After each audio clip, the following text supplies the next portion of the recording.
This next guest, you've seen him on Mind of Mencia and numerous HBO specials. Please welcome Carlos Mencia.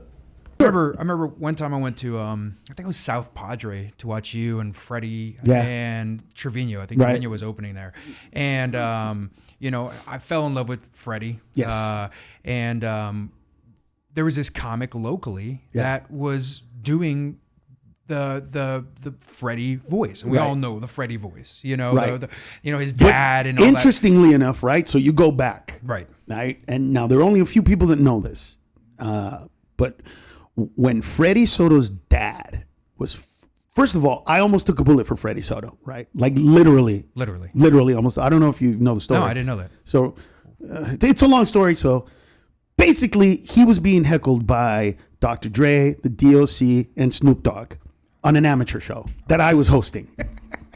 So I went up in the middle of his act because he was just flustered. And I told them, dude, these are amateurs. What the fuck are you doing? Heckle me. I've been doing this long enough. I can deal with your shit. Like, nobody goes and fucks with the needle when you guys are spinning. Can you just let the guy do his fucking act, please? Right. So he did his act, and then I went on stage. And halfway up the stage, somebody goes, "You better be funny, Taco Bender." And I was like, "Oh, don't worry. I don't disappoint, Jungle Bunny." Now, the audience was 95% black. And they went, "Ooh." And I went, whoa. Okay. And I went, if he's going to call me a Taco Bender, and then I go, "Call me a spick. See what I fucking call you." And I went like that, and the audience just erupted, right? Because that reality just, especially for hood audiences, they were just like, "Oh," and I literally heard like, "Oh, this nigga for real," and I was like, "There you go," right? So, dude, I'm just nailing them now. Unbeknownst to them, I'm fans of theirs. Right. Love their shit. Right. There was a song, right, called "Portrait of a Masterpiece" that's at the end of the DOC's album, where he goes, anyway, in the middle of it, he stops because he's going so fast, right? "Why you stopping? To catch my breath. Ready, kick it. Yeah, strong. Go and listen to the wham. The doc is whack to attack the wiggy whack." And so anyway, I looked at him and I went, "Hey, bro, you know what you need to do since after the accident? You should do another fucking album, bro. I'll help you out." And I started rapping his album with the microphone here as if it was a voice box, right? So I'm like, I'm fucking rapping and I go, so in the song he goes, "Why you stopping?" "To catch my breath," right? So I stop and I go, "Why you stopping?" And I went, "To change my batteries." Dude, eruption, just chaos, bro. You can't imagine. It was like the moments that you see in when they were doing Def Jam on HBO, bro. Just people out of their seats, just craziness, man. And then that craziness begins to subside and Snoop goes, "I'm gonna bust a cap in your ass." Right? Shit gets quiet. From the opposite side of the room, I see, I'm not kidding you, darkness, just darkness, getting larger and larger and larger. And it doesn't stop. And I have no idea what it is. And I'm not really looking. And then I hear, "You ain't gonna shoot nobody, bitch. You started this shit. Now sit the fuck down." It was Shaq. And he did that. And I was like, "Yeah, what Shaq said." And the next comedian, I'm out of here and I'm in my car. Okay, so no, wait. The story's better. No, so a few years later, right? I walk out of the Comedy Store, see a guy with a hood. I pass by him, and the yank on my arm, and I turn around, and it was Dre. And Dre goes, "First of all, I owe you an apology, bro. We never should have done that. It's an art, and you know how to do it. And I'm sorry for that.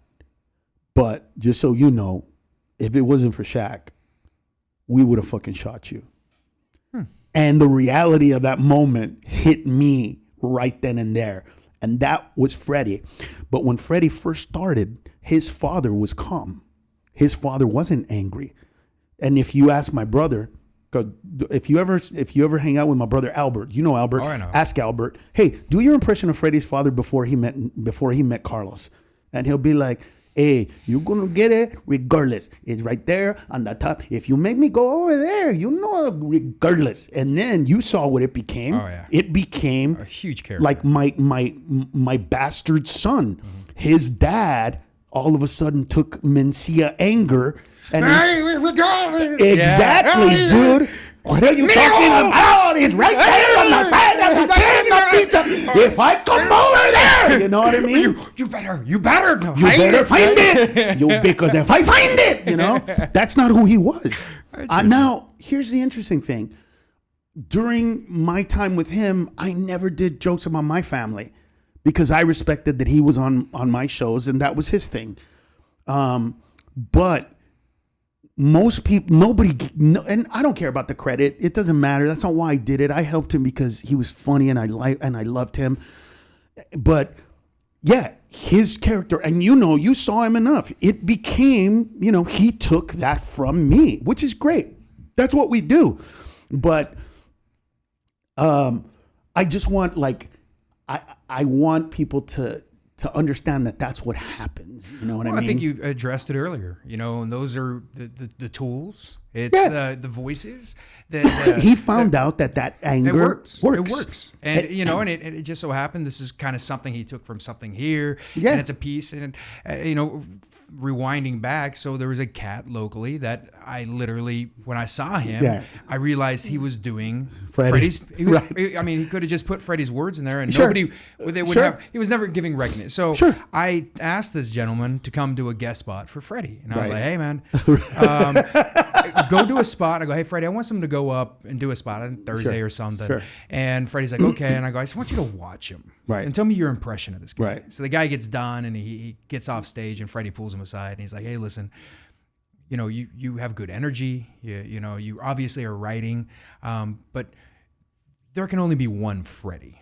Right. So try to find your own voice. Right. And, this guy stepped back for a little while and worked on his voice. Sure. But I would even say till today, he still does the Freddie. And it definitely came back with a vengeance. And that's some people don't have it, bro. Yeah, and it's and the problem was he would murder with this style. Sure. The whole move the beans, move the rice. Right. I get it. the whole. No, I get it. And so when in regards to the world of comedy, it's just important for these young guys to understand that. To find their voice, right? To really, because I always look at it as kind of like plateaus. Like there's moments where you get started. Sure. You got started at the Comedy Store and you kind of got thrown into it. And a lot of my comics I see where I watch them grow in my club. They're my server, Justin Foster, or someone else. Sure. I still remember the first time they went up, and I still remember the first time they ate it, and so that sticks with me. Sure. And sometimes I overlook how funny somebody is now because I remember how bad they were to get started. Yeah. And I gotta refresh my memory sometimes. It's funny that you say that because that's one of the things I teach comedians, right? Like that, what you just described. That once you see somebody, that's gonna stick with you for at least 5 years. Yeah. So when I see young comics that are like, man, I'm ready to go to LA, I'm like, no, you're not. Yeah, just don't do it yet. I was like, because you need to be the best comedian locally from, let's just throw out a world, El Paso. You need to be the best comedian in El Paso and not kind of the best. No. You need to be the best that all the other comedians are like, no, he's the best. That's who you need to be to get to us. Because by the time you get to us in LA, you know who you are? Just another motherfucker from the middle of America trying to come here and break it. That's all it is. The first time I went to the Comedy Store a few years ago, and I'm surprised I didn't go before that. And here I am, I'm standing on the patio, and I hear this comic turn the corner. It's like a Tuesday or Wednesday. Yeah. And he's like, I can't believe they're not putting me on the list. This is horse shit. Fuck blah, blah, blah, blah, blah. And he walks by, and I realize it's a dude I had 2 weeks ago that sold out my club. Yeah. Okay. And here he is. He can't get on a Tuesday night at the Comedy Store. Right. And that's where it just hit me. Oh, boom. I was like, oh. Man, these comics that think they need to go to LA to make it are so far from the reality, and you're exactly right. You got to be the premier, and you can get out there, and I've seen it, Varghese, you probably know Paul. Sure. And, Paul, he came out, went out, did his LA run, didn't have the moments that he needed, decided to come back, when the moment's right, he'll try to take on the next step. Yeah. But the truth is, it is the rare occasion for that opportunity, it's the door might not open for you, even though you are the most talented, even though you are the funniest writer, even though you're, such a great entertainer, yada, yada, yada. It's so much by chance. And it's just, you got to be at the right place at the right time. Like when Mitzi would see you, like if you got that opportunity in front of her, she's the one that changed my name. Wow. Told me to change my name from Ned to Carlos. That was her. And so because of that, she liked you. But she wasn't there that night, let's just say. Or you had a bad set because you just followed somebody that destroyed and you're eating that 5 minutes of crap time. Well, here's what it is, just so you know. I was working there, right? So I kind of knew what the deal was because I was a door guy kind of, but she'd never seen me perform. So I had seen the type of comics that she got. So here's what it was. Ethnic name, you're in. Okay. Right. So this is late 80s. So anything with an really ethnic name, you're going to get a showcase. You're from a weird part of the world, you're going to get a showcase. Anything outside of the normal. She loved the minority in all ways, women and men. She just loved something different. Right? She wanted to be on A&E. It was called A&E's Evening at the Improv. She wanted her comics to be the opposite of that. She wanted her comics to not even be able to do sets like that because their comedy is just so real and out there. And so I had comedians be like, dude, good luck, bro. I call in every week for a showcase. And dude, oh man, it took me 5 months. It took me this, it took me that. I go, okay, well, we'll see. So when I called in and they were like, where are you from? Honduras. What's your name? Ned. And I could even hear the guy go, oh, he's getting in. Like immediate. So I get a call back that afternoon, right? You're on for tomorrow. So now I'm like, oh shit, I don't have any jokes about Honduras. What do I do? And so I literally wrote a 3 to 5 minute set about being from Honduras that I've never done before and I never did after. It just existed in that moment in time because show. I knew that is what she was gonna. And I knew that even if it wasn't great, that there were moments of I knew that she would see me and go, there's something there. I gotta try to harvest this. You know what I mean? And so that's how I got in with her. And when she saw me perform enough, a few months, that's when she was like, you can't be an angry Mexican named Ned.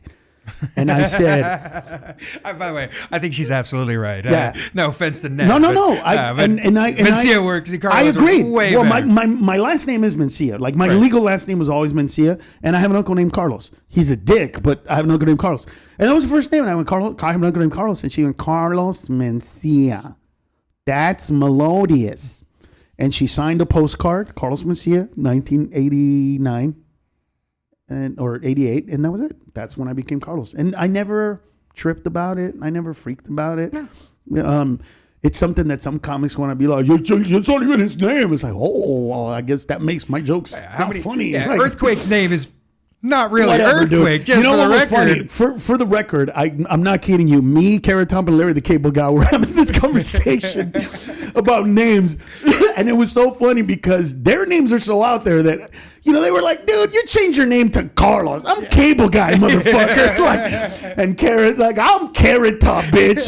This is the wrong crew to complain. You know what I mean? I was like, let me tell you guys about name. Fuck. You win. You got the trophy.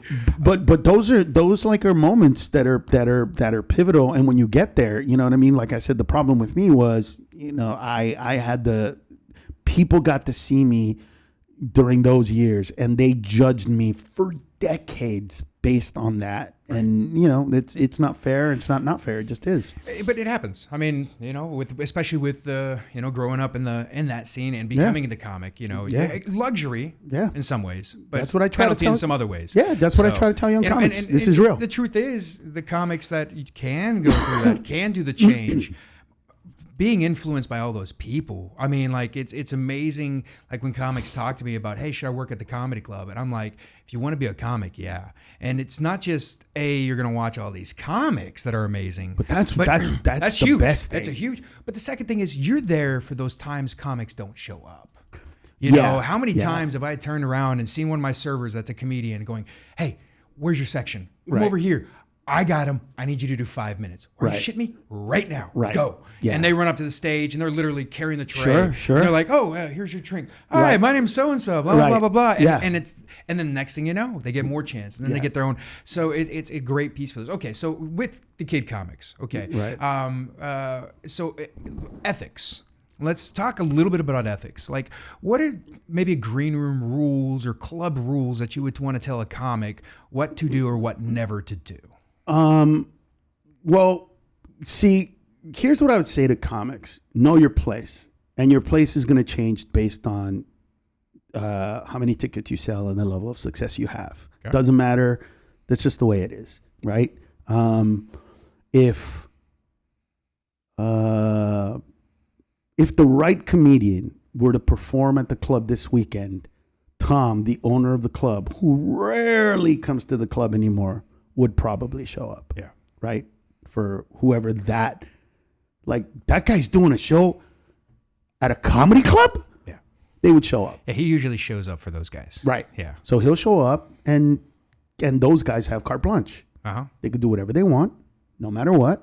That's the way it is. Right.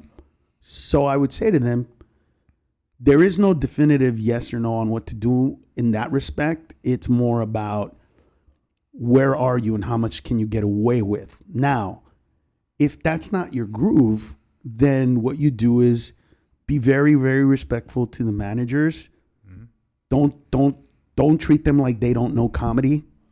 But I think the biggest thing that young comics don't understand is that the word show business is one word. Yeah. It's not two. It's not It's two. one. And so, right, it's kind of like me. Clubs put up with me going long because as angry as they are at the end of the week, they look at the per person average of how much people spent and drank and they go, You're telling me you go long? yeah. But the right clubs like you guys have found a way to sell shit for longer. Oh, yeah. So instead of selling 2 drinks or 3 drinks for 45 minutes, you sell 6 drinks for 2 hours. Yeah. Now, because of a state like this where you guys pay $2.13 to your servers and you have 8 to 15 servers, you still add that hour up. Yeah.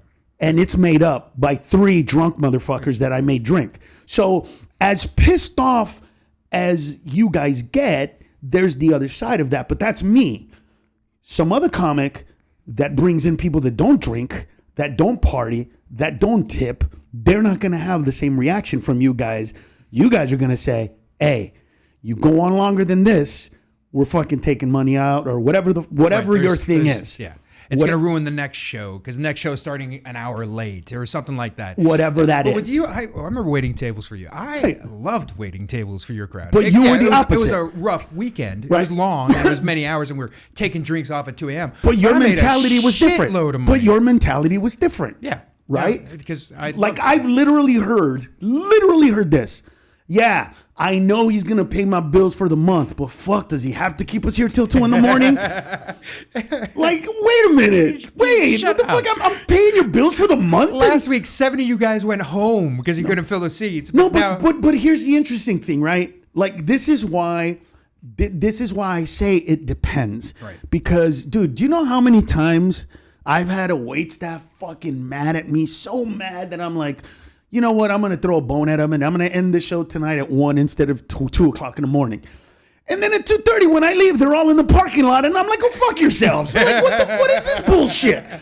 Like, I thought you had something real to go to. Like, I thought your grandmother was dying. You didn't tell me you want to smoke weed in the goddamn parking just ready lot. to make it to the bar before it closes next door. Or yeah, they're like, hey man, so we'll meet you over there at the stadium. Yeah. You mother, You son of a bitch. which to me it's like, okay, guys, this is on you. Right. Because if you really wanted to, you could just tell me, hey, it's going on, but we want to party after, and I can tell the manager, hey, tonight after gonna 2, keep the can you kids have around. somebody like stay for 2 hours or something? We're gonna drink a little bit, we're gonna have fun because you're making money and that's cool. You know, like they would be accommodating, but that's the whole point. It's you have to be aware. I guess what it is be aware. Be aware.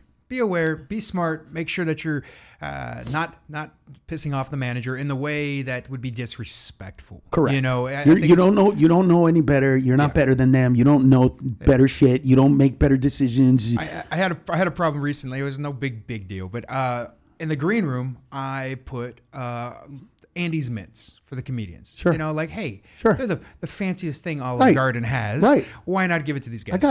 I had a local comic for a local showcase, which I don't let them in the green room. But this motherfucker posted it up on Facebook, a picture of him and the whole bowl that he took. And it was just like one of those, I'm like, did that motherfucker take my Andy mints? Like, how disrespectful. Right. I was so mad. And I go to I'm like, and they're like, yeah, ban him. I'm like, but I'm not banning him over Al. Come on. But that's awareness, right? Like what I would have done is I would have posted that I did it and then left him. And you know, it's funny because he comes back and I called him out on it and he's like, just let you know, those were my own Andy mints. And I didn't. And I'm like, I'm calling horse shit. You don't carry Andy mints. Right. I like the effort. I like it. And then next time I saw him, he brought a big pile of Andy mints for me. I was like, all right. Say Olive Garden on them. You're like, you actually got them from Olive Garden. These are the best. Oh, they're so delicious. One thing about green rooms, though, don't write your name and post negative shit. Okay. That's the one thing. Because there are green rooms where they're allowed to like sign. Right. And dude, if you ever do that, here's what happens. Sign their signature, and then this guy sucks, that guy sucks, fuck this guy. And then all of a sudden it turns into this hate fest because for some fucking reason, comedians, and most of us are like this. We believe that if that guy doesn't make it, I will. Right. If that guy doesn't do it, it'll be mine. Right. And it's just sick. It's a sick thought process. But they really think like, no, if you don't go see Carlos Mencia, you're definitely going to come and see Jack Slater. Who the fuck is Jack Slater? Nobody knows who Jack Slater is. No, they're not gonna, that's not what happens.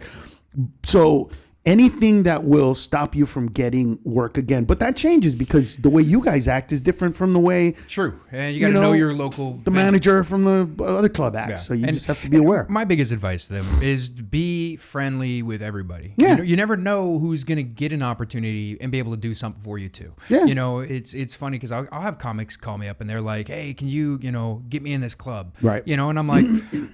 You're funny. You're nice. You haven't fucked any of my wait staff. Right. You know what? Yeah, I think you're at the point that I can make that phone call, you know, and I'll call up and, hey, I got this guy. He's really good. Or I got this girl. Check him out. Check her out. Give her a shot. Just see what you think. Yeah. But one person, that's just me. Everybody in the business has one door that they can open. Yeah. And now it's who they open that door for. Right. And they hope that when they open that door for you, that you seize the opportunity and make them look good. Right. So I can have the key still. Correct. So I can open that one more time for somebody else. And that's sometimes the problem where some comics, they think because they're funny, because of this, yada, yada, yada, all the doors should be open, but they don't realize that the door is a very special door and it needs to be for the right person. Like my shows, when I choose someone, for instance, the guy, did you see the Jamie Gravy, the comic I picked for this weekend? Oh, let's talk about that. No. Okay, I'm going to say something. Yeah, finish the story. Okay, so I look at a comedy show like you're the wine, I'm choosing the cracker and cheese. Right. And I want to make it the best meal. And so when we sit down, I got a spot. Right. I go, okay. Who's the good cheese for this week? Right. And I have somebody that kills, but then I have somebody I go, I think that this would be a great marinating with this headliner. Right. And I think Mencia is going to like him. Right. And if there's some kind of opportunity, Mencia is going to go, dude, I did see you. Yeah. You're good. Yeah. So, how was Jamie Gravy last night? He was great. Okay. He was great. And he has one bit that that is a made for TV, put it in a special bit. Okay. Right. It's a bit about condoms that he does. Okay. It's, I do remember. It's a great bit. The idea, the minute he said it, I knew where he was going and I went, what a great bit. Yeah. What a great idea. Yeah. What a great idea. You know what I mean? It's one of those moments where I went, oh, wow, holy shit. And then I went, here's how that joke's going to go. And it pretty much went that way. But he posted, I didn't know this. So when I landed at the airport, I hear, hey man, we got an issue with the opening act. And I went, oh fuck, what happened? And Cisco says, well, he posted, I'm opening for Carlos. Let's see what material I can basically. I can give up. I can give up. Yeah. So it's basically like Carlos. I'm gonna open for Carlos, and I'm gonna open for him, but he's gonna steal my shit. And so I was like, oh man, well, if that's how he feels, then maybe he shouldn't open the show. And he goes, no, he's trying to be funny. Yeah. He was literally trying to be funny and not understanding that, that's not one of those things that's funny. It's just it's one thing for Carlos to say something. Correct. It's totally different when somebody else on the show. So in speaking of these moments, yes, it's not being aware. Exactly. That's what it is. Yes. Right? Yeah. It's not being aware that, like, first of all, if you want to tell that joke, tell you that filter it. Go, you know what? I'm thinking of posting this, Sean. What do you think? Yeah.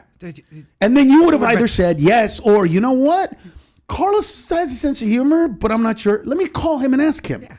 And then, you know what I mean? I would have been like, no, maybe not. I don't know. It's not that funny. It depends. No, but what I would have said was maybe, okay, what about this? What if you post that, but then I come in and post the and same say thing. Some shit. I post the same thing. I just share yours and change my face and put it on there. I post something. We make a gimmick out of it. Yeah, we make something out of it. It might work, right? Yeah. But the fact that he was unaware of doing that, right? And now, just so you know, my feelings were not hurt in any way, shape, or form. I did not judge in any way, shape. It did not bother me in any way, shape. There was no negativity in it.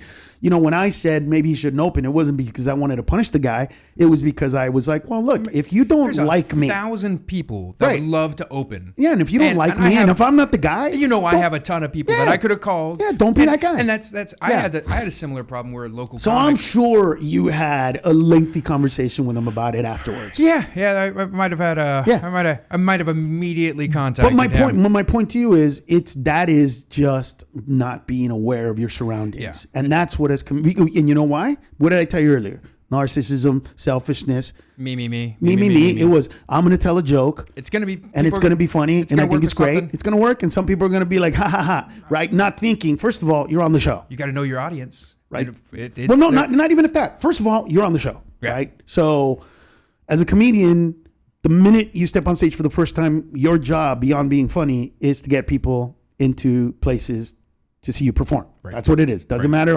what level you do it, even as an amateur. Bring 5 people and you get a spot. Bring 10 people. It's always put asses in seats. Yeah.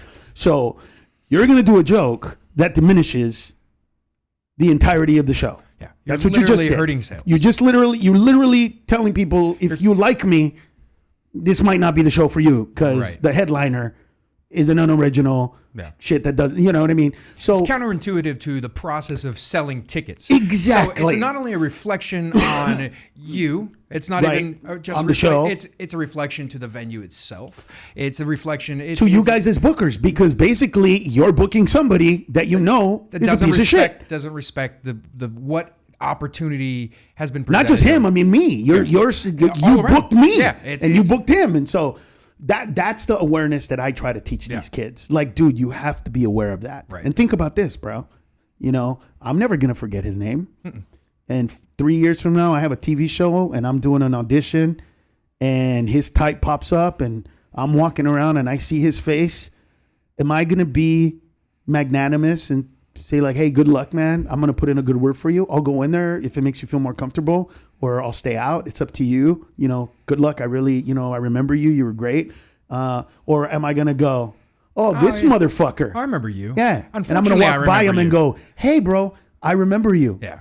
And then just walk away. Right? Like you just don't. Why would you risk it for this joke? For that little goofy joke? Yeah. No, I don't hold fucking. That's not what I'm saying. Any of that. But when we were talking about kids, young kids, that is the shit that they're unaware of. Yeah. No, right? You're exactly. It's a perfect example of what exactly we're talking about. The ethics, mindful ethics. Plus, it's like you said. Here's the funny thing about the whole thing, right? I get a shitload of this on the internet today, bro. Just apologize, and we'll all move on. And I'll go, I have no problem apologizing. Who do I apologize to? All the comics you stole shit from. Okay, let's go back for a second. I recorded all my shows since 1993. Have them archived. So I can literally tell you the night I told the joke for the first time. Right. Literally. Like, not figuratively. I literally go back and pull it out. And you'll say, how do I know it was that old? Based on the material. But I'll give you a little digital audio tape that they don't even exist anymore, just to show you that that's what it is. Plus, every single show I ever did, I sold copies of that show to a certain amount of the audience. Right. So somebody out there can tell you exactly what show they saw it in as well. So tell me what comedian and tell me what joke, and I'll go back and check. And if I did that joke after, I will acquiesce and call that person and apologize, because now I have someone to apologize to for something that I did. Right. Give me that person's name. Oh, you know what you did? Oh, fuck! I can't deal in that shit. It's just a circle. So now he put himself in a position where I can say, "Oh, really? Why don't you sit down and tell me whose joke I told and when did I steal it?" Right. And by the way, I just want you to know that if you're wrong, I will hold this against you. Right. Because I think it's utterly fair to tell somebody, "You're a piece of shit because you stole this joke." Oh, really? I did this joke here. When did they do it? Later. Well, I fucking hate you anyway. No, that doesn't work. You have to then apologize to me. Right.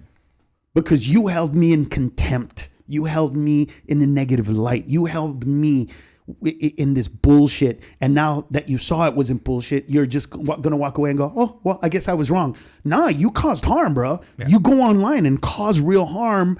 And now when you're proven wrong, you have nothing to say, recanting, nothing to make it right, to make it better. Yeah. And so even on that level, it's like, again, do you have proof of this? Right. Where is it at? Like, and so it's to totally and completely be aware of all of this stuff. And I've had to deal with this stuff. Like I said, when you do therapy, you start talking about other people and they immediately go, well, how do you feel about that? And then how you feel turns into you and you and you. And then everything is about me. It's about me and what I'm doing, and not me in I'm the best, but me in I'm broken. Right. Like, what's fucked up about me? Holy shit, I did that. Why would I do that? How do I fix that? How do I fix that? How do I get that better? And so what I've been doing for the past decade is getting myself to an emotionally mature place where I can be a better mentor.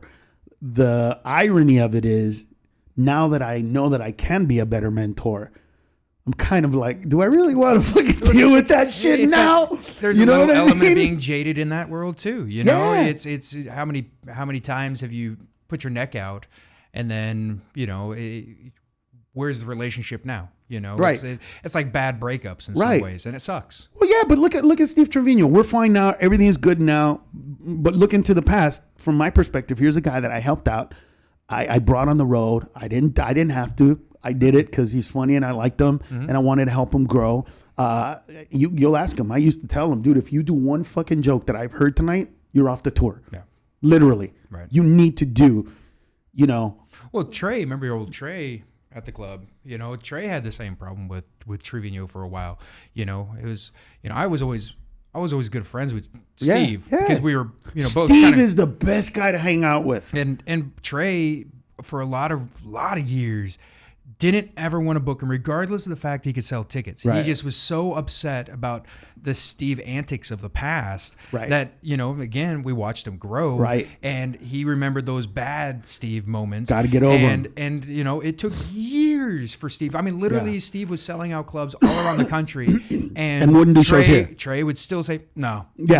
And it finally he comes through, he does good, and Trey's the whole time, I'm just waiting for him to fucking be a dick. And that was one of the things we talked about with Steve, was just simply, when you grew up, when you matured, and and it was late, in his game, right? And now he can look back, much like you do, and much like all the other comics that have done stuff, is they look back and they go, God, I shouldn't have done that, But that is life. Like, that's everybody, and unfortunately, comedians are in a spotlight, and then they're not only in the spotlight, but they're also in the spotlight with other celebrities, and the other celebrities are jaded and upset, and so it's just this pile of people that could possibly at any moment erupt. And here you're putting someone like Cisco on the show with you. You've had him for 5 years or so, and and he's not the guy that wherever he goes, he just destroys the rooms, bro. Like, I don't realize how funny he is. Super nice guy too. That's always a plus. I don't realize how funny he is until I see him do his own shows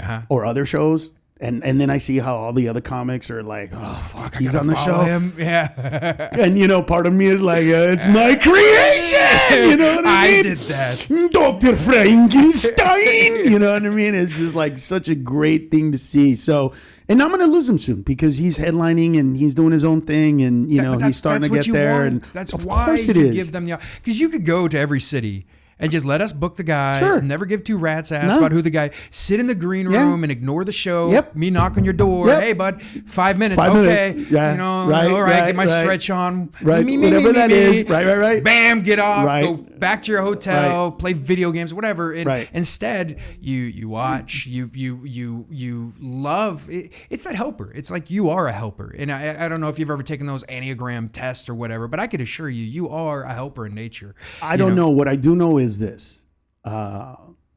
Knowledge of any kind must be shared. Why not? Why would you not? It's not even why not. It must be shared. Must. It is the only way. I mean, without those who gave us their knowledge, we wouldn't be where we're at. Right. I mean, you know, you look back at the first writings of Aristotle and Socrates and Plato, and you put those into today, and they still reflect humanity in an introspective way that, you know, the majority of human beings just still don't understand or comprehend. Right. That's how amazing that is. And those things have to be passed on. You know, I do a joke where it's like, I'm sure fucking Magellan is spinning in his fucking grave that they still believe their flat earth movement. I mean, Copernicus, this is like, are you fucking kidding me? Like, are you like... Literally died. Literally chose death. Literally went, I would rather fucking die than tell you people the earth is a pizza because it's fucking not. And they killed him. And then today there's a fucking flat earth movement. It's remarkably huge movement too. It's fucking just, oh my God. But this is what happens if you don't pass on the proper knowledge, right? The proper knowledge. Yeah, we could. A lot of it too is people believe what they see on the internet too, and then you just stupid people believe what they see on the internet. God, it's just ridiculous. Okay, so now let's change slightly, then I'll let you go. Yeah, whatever. Okay, man. so I'm having fun. Good.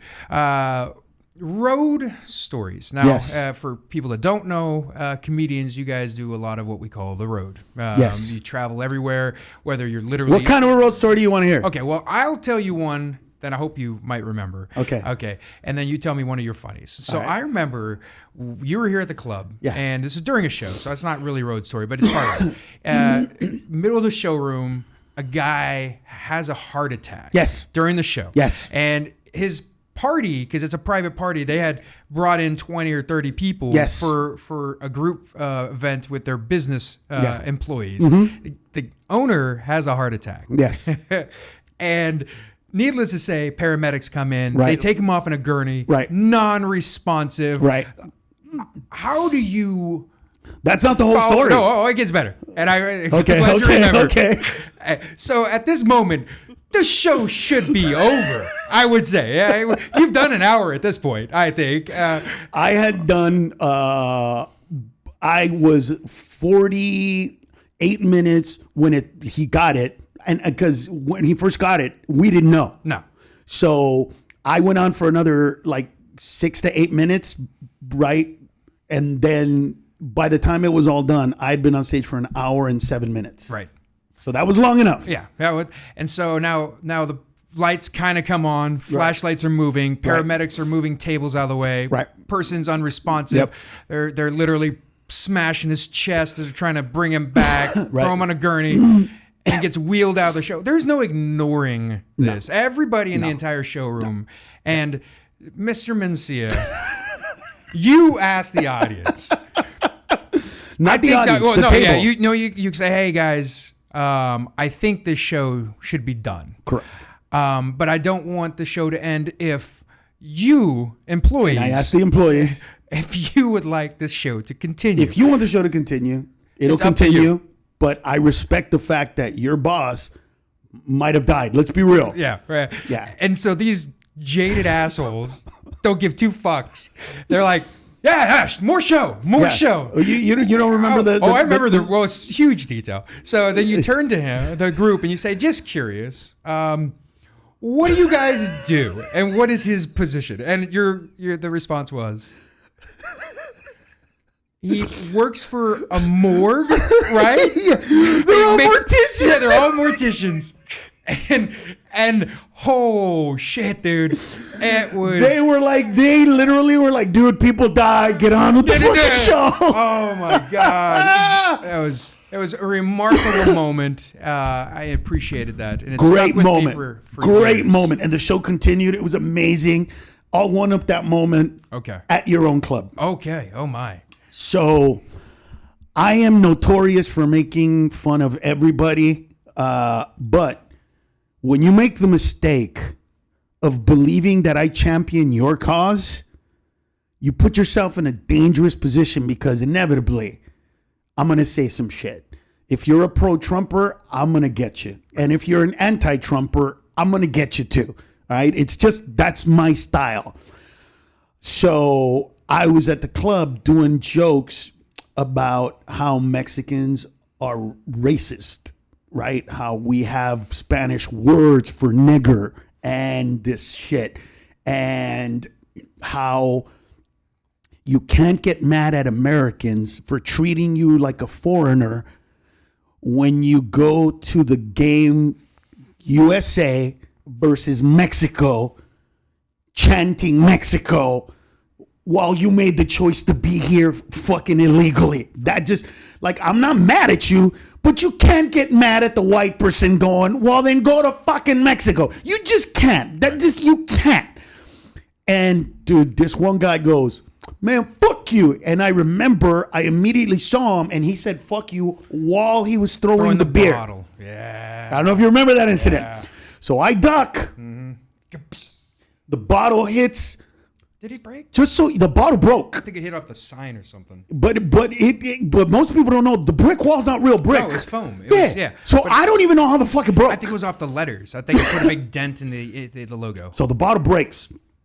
And in my head, I thought it. I didn't realize that at the same time it was coming out of my mouth because I was on stage. And I literally, my thought was, which by the way came out of my mouth, was, did you just throw a bottle at me in front of 300 people that will beat the shit out of you for doing that? And I hadn't even got to the end. I just went, did you just throw a bottle at me in a room full of fans? And this chick, a girl, boom, punches him in the face. Mm-hmm. Then, I don't know if you remember, a brawl ensues. It was a borderline riot-ish. And it was a riot that existed in that little section, and they're beating the shit out of him, just kicking his ass. And then his friend tried to pull him back, but then they started beating the shit out of his friend, so him and his friend are getting their asses beat. This is the great part of the story that I don't know if you remember. You guys called the cops, and they must have been close. Oh, yeah. They're right around the corner. They were right around the corner. So all I see is a cop creeping around the corner because the fight was right in front of the booth. And you can't see it when you come in. You got to go around that little wall. Mm-hmm. So I see the cop creeping, right, to see what's happening. And he sees what's going on. And he knows, I guess, at this point, and he sees the two guys, and one of them takes a step back. And I'll never forget it. The cop grabs him by the chest, right? Picks him up, and in the middle of the body slam, he goes, Addison PD, motherfucker! Boom! Bro, I had a fucking orgasm on stage at that moment. And it was only because everything else was whatever it was. But I know that cop had been waiting for that moment. Where can I use this line? That one great moment, dude, because body slamming is not a part of training for any police department. It just doesn't work. It's not like that. He just was in such heaven, and I felt it. When he said, Addison PT, and my balls literally got bigger at that moment. And I just look back at that moment and I remember how fucking great it was to see that guy and nobody got hurt. So ironically, bro, do you remember Pancho Pistolas? Pancho Pistolas, I don't know if you worked here when we used to do Wednesdays for Kick FM, and it was all Tejano, all Tejano Wednesdays. So no, I think it was right before I got there. So we would do all Tejano Wednesdays, and the guy who's the MC, not the MC, but the DJ in the morning was Pancho Pistolas. Okay. So he's now doing another show, and I was on his show, and he goes, dude, you're not going to believe who told me to tell you hi. And I went, wait a minute. And he goes, you'll never guess it. And I went, let me think. Give me a second. Who would I be shocked about? And I go, what show was it? Was it a Saturday or Wednesday? And he goes, it wasn't a Wednesday show, but it was a Thursday show. But I was there. And I was like, fuck, where would it be? And then I went, the guy that threw the beer at me? And he goes, dude, I saw him, bro. He came up to me and he goes, do you remember me? I threw a bottle. I went, oh my God, yeah. And he was like, I'm so sorry. I was drunk. I was fucked up. I mean, I love Carlos. And man, I've been embarrassed to go to the shows because I feel like he's going to get mad at me. But dude, tell him that, the next day we were laughing at it. And I was like, holy shit, dude, that's crazy. So he actually came to one of the shows last time I was here. The guy threw a bottle at me. We got to get his autograph on the back of the stage. I was thinking we should get a bottle and we should sign it. We'll put it behind there, duct tape it to the wall. Right, like we should break a bottle and pretend this was a piece of that bottle. This was the moment. That was it. So we got it. But that moment was just crazy because it taught me that words to me are empowering. They don't have power. They have no power whatsoever. Okay. I don't have power. I know people think they do, but I only have the power to lead you to where you want to go. Okay. Right. Case in point, Donald Trump, if you love him, it's because he says things that you already think, you already believe, you already hear, you already want. He's not convincing you of anything. Okay. He doesn't have that power. None of us do. But some people give our words power. Okay. And so now I had to learn the difference between my perspective on it and theirs. My perspective is, bro, whatever I say right now, when we leave here, you can do whatever the fuck you want. You could wear your Mexican shit everywhere you go. And if you are a citizen of this country, or even if you're here on a visa, or as long as you're not here illegally, because if you're here illegally, then they can fucking kick you out. Right. But other than that, you have freedom to do whatever you want. I'm just telling a joke, bro. Like, the world is what you want it to be, but I now realize that I have the ability for an hour and a half, 2 hours, 3 hours, depending on any show, to create a reality that seems unbelievably real at that moment in time. But I have to be careful. That's why I start my shows now by saying, don't get offended. They're just jokes. It's because inevitably I might go back to, hey, what did I tell you in the beginning of the show? What did I say?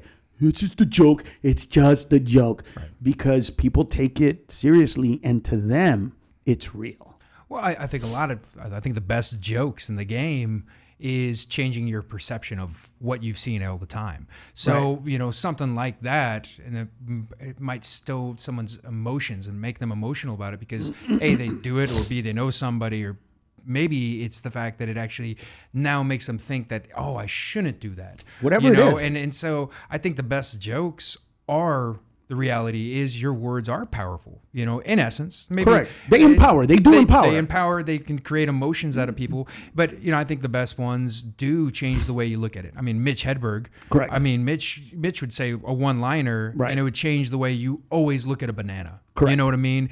And, even go through the laundry list of the greatest jokes. Right. And the greatest jokes make you look at something, even the supermarket one you were talking about earlier with you going through the grocery store. Right. And you see that lady whip out a checkbook in the grocery store and you're like, oh, man. Even coupons or whatever. It'll spark that one moment. Hey, look, it's that chick. It's you know what I mean? Moment, and it's right. Now you have today changed. That's Karen. Yeah. Right? Today that's Karen. Right? That's Karen for the internet, right? Oh, fucking Karen. You know Karen. what I mean? That's what that is. And so we live in that world, but at the end of the day, I have to sometimes view the stage from their perspective, because my perspective is dude, laugh at everything. I'm not killing anybody here. Right. Nobody's dying. Whatever I say, it's not making it. We're just laughing. This is all we're doing. And a big part of the audience is laughing at me, not with me. So don't think that all my jokes are people like, yeah, we agree. Some of them are like, what the fuck is wrong with this guy? Yeah. There's that too. And so, but understanding that allows you to write better, create better, put in speed limits, if you will. Okay. Right? Because if you're the type of comic that I am, you gotta put rules in there of what you can and cannot say and how you can say them. Now they're not overt rules that we start off with, but you kind of have to understand that, so that the difference between me now and me 20 years ago is 20 years ago, if you got offended, I was like, well, fuck you. That's what I do. Today, I would say, hey, why are you leaving? What offended you? Like, let's get very specific. I want to retain this moment so I don't make someone else feel whatever I've done to you. Because 99% of the time, I'm just being funny. It's their perspective. Right. And it is. Right? Totally agree. I had some guy recently go, why are you making fun of Mexicans? I went, okay, where did I make fun of Mexicans? Well, you know the joke. What joke? Well, you know right now when you were talking like that. Well, that joke was about an illegal immigrant, my cousin, and that's how he talks. I'm not making fun of the way he talks for fun's sake.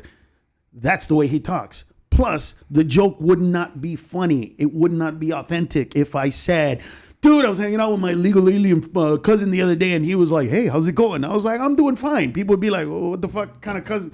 That was not a good joke. He's an illegal from where? Yeah. Do you see what I'm saying? Right. You have to have that accent. Yeah. You know, if I met a redneck and he said, hey, how you doing? No, you have to then become the redneck. You have to become that which you do. So I said, so now again, tell me where I was making fun of them. Not depicting them, but making fun of them. And he stopped and he went, now all those jokes that you said are pretty much real, and those were the smart guys in the joke or the interesting, but you weren't saying that they were stupid or angry. And he went, oh, my bad. Yeah, my Continue. bad. Yeah, my bad. I'll go to the bathroom and come back. I was gonna leave, but I love you, dude, and this is why I love you, bro. That's why I love you, because you did that, bro. Thank you, man. Thank you. And then I go, what are you? And he goes, Muslim. And I went, it's on, bitches. I'll wait for you to come back from the bathroom. No, dude, on the way there, I'm like,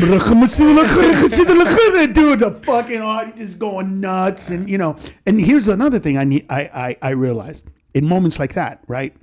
Here's what I tell young comics. Don't do crowd work. Don't do jokes that depend on the audience giving you a specific reaction, because when the moment is most important, they're going to give you the wrong reaction. Mm-hmm. So don't do that. Yeah. Fudge it. Try to find a way to cheat it, but don't make it about, right? Like, I have a joke where when I start the whole premise, I say there are at least, depending on the size of the crowd, I go, there are at least 1, 2, 3 women in this room that believe women are ill-equipped to be the president of the United States. There are at least this many women in this room that truly believe a woman should never be president of the United States, right? Now, when I first started it, I asked how many women in here believe that this is the case. Now, what happened was nobody would ever answer. Of course. Right? Right. But here's the interesting thing. When I started saying there's at least 2 women in this room that believe, 3 women would be like, oh, I believe that shit. Exactly. Yeah. And so it's like, now you've made them the unique one, and it's not, and it's the opportunity. and now I don't need them. I don't need them to answer. I don't need them to do. When they do, it's great. If they don't, there's an acknowledgement that that's a reality no matter what. Right. And I can move on and actually begin to put the meat in the sandwich. Right. But I try to tell these guys, don't do that. But biggest thing is, when you get a heckler and you tear that heckler down and you just rip the audience an asshole that has never been ripped, you better be careful how high you take that slide, because you won't be able to follow yourself. Yeah, I've seen that. And you've seen that. Oh, I've seen that. You've seen a comedian fucking just kill, and right in the beginning of their set, some shit happens and they just rip that audience member. And now you got 35 minutes of none of the shit that you're doing was as funny as that. Laugh. You're just like I need something. And then it gets worse because they try to go back to that person. Remember that guy in the front row? And then you can tell that they're trying, and it's just like, oh fuck. So dirty. And that is following yourself. Yeah. You got to learn how to follow yourself. Even in a regular set, you got to put your best jokes up front, at the end, and little in the middle if you're still kind of a mediocre headliner. Yeah, you need something to be able to finish that show. You got to grab them. Yep. And you got to finish them. Yep. And in the middle, you got to give them something to not be bored. Right. Until you become the headliner that's funny from beginning to end, which is a good chunk of the headliners, most of them. But, I think when they first start, you could tell. Louis had said that his big moment of change was when he had this one joke he'd always close in, and this closer would destroy it no matter what happened, and he felt like it was a crutch. And then one day he decided he was going to open with that joke and then have to follow it, and that's where he did the monumental changes, right? Because he required himself to keep writing and pushing that envelope, right? And so it's the same kind of process, right? Well, Mr. Mencia, for years, bro, I went on stage with a pantyhose in my back pocket. You are a prop comic? Are you telling me the first big joke I ever told was the joke where I put the stocking in my head, and so I stopped telling the joke, right? But I had that fucker in my pocket just in case. Was it like your teddy bear, like your little comfort, like your emotional support animal? Was that what it was? But that joke was so fucking big that I you know what I mean? I literally felt like that I needed it. Just in case. And what I discovered was I didn't need it, and it made me perform the other jokes with more zealousness because it allowed me to want to take those jokes to this level instead of, well, I got this closer. What is my next closer? Right? What can I close? So now I don't have closers because I don't have one joke that is crazy funnier than all the rest. It's like I got these bits that end in applause breaks, and that's every bit. And so that's my standard now. So, that's why my shows end weird. My shows sometimes end with, all right, fuck, we're out of here. I can't say shit. How long have we been here? Good night. You know what I mean? I'm like, shit, close tabs. Yeah, exactly, dude. I thought he was going to do two more hours. Exactly, dude. Sometimes, I get, so I try to help out these guys in all this respect. But the problem is this: youth is wasted on the young. Ooh. And you take an adult like me and put me in a 20-year-old's body, and the shit that I would accomplish is just unreal. The things that I would do as a 20-year-old would be unreal. But I didn't understand. I was like a mechanic in a shop filled with tools that I didn't know how to use. And so that's the problem with helping out kids, right? Yeah. That they, no matter how much you teach them, they seem to have to make those mistakes for themselves in order to learn.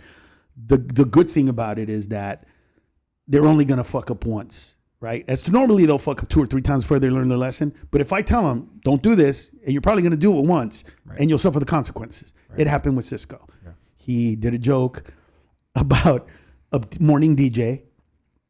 Oh yes, I heard of this one. Yeah, with the morning DJ out there. Whatever it was, he and then the next day he wanted to get on the show, and turns out they didn't want him on the show. They didn't want him on the show anymore, and because the DJs were letting comics go on air for free, they were like, yeah, we don't even know if we want the other comedians to come in, and so he had I think he was banned from improvs for a few, I don't know how long, but anyway, I had told him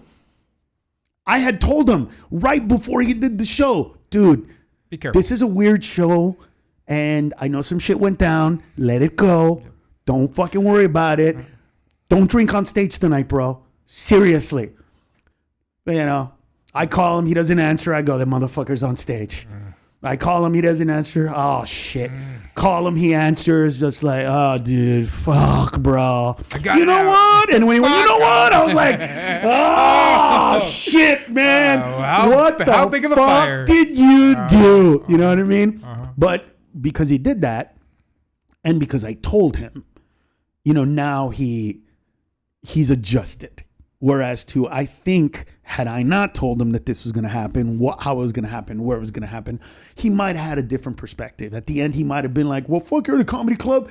Take a joke, bitch. Why you being? You know what I mean? Yeah. But he didn't. He immediately just went, I fucked up. Tail between my legs. I fucked up. How do I fix this? Yeah. And it took a while. It took a while to fix it. So it's a setup, right? It's a setup. That's what I try to do with these young kids. Yeah. Set them up. Whereas with guys like Steve, I was much more hardcore of a teacher. And not just tried to set him up. Well, you were still learning. And then tried to like, dude, what the fuck did you do? Didn't you know what I mean? That kind of shit. And so I have to tell myself, right? You have to be this way. You have to be a better teacher, a better person, a better comic, a better mentor to them. A better father, a better husband, a better human being. Yeah. Well, Carlos. Yes. Ned. Yes. It's been a pleasure, my friend. Likewise, Thanks brother. for coming out to the show. Anytime, man. I'll see you this weekend. So see you, brother. Have a good one. You too, bro. Thanks again for tuning in and all that good stuff. See you soon. Hey, there's an Amber Alert. So you know, Amber Alert. Some poor kid in a trunk, and here we are talking about comedy. All right. Yeah, exactly, right? See, that's the world, That's the bro. world. That's that the real is who world. we are. Yeah. There you go. We'll probably write a joke about it tonight. I probably will. And the joke will be about how we're desensitized in this country. And my girlfriend always says it, dude. She's like, "Are you laughing right now?" And I'm like, yeah. Like, she's like, "This is serious." I'm like, "Oh, I get it, but it's hilarious to me." But that's a funny joke of like, you want to know how fucking desensitized I am? I'm in the middle of an interview, by the way, which was recorded, which means it wasn't live, which means they could have edited out. And my phone buzzed, and I got a little pissed off. And then I saw there was an Amber Alert. I went, great. Not even thinking. It's a child, you dickhead. Somebody's world is totally this is a person. Parents freaking the fuck out. I'm like, oh, you're ruining my podcast. Me.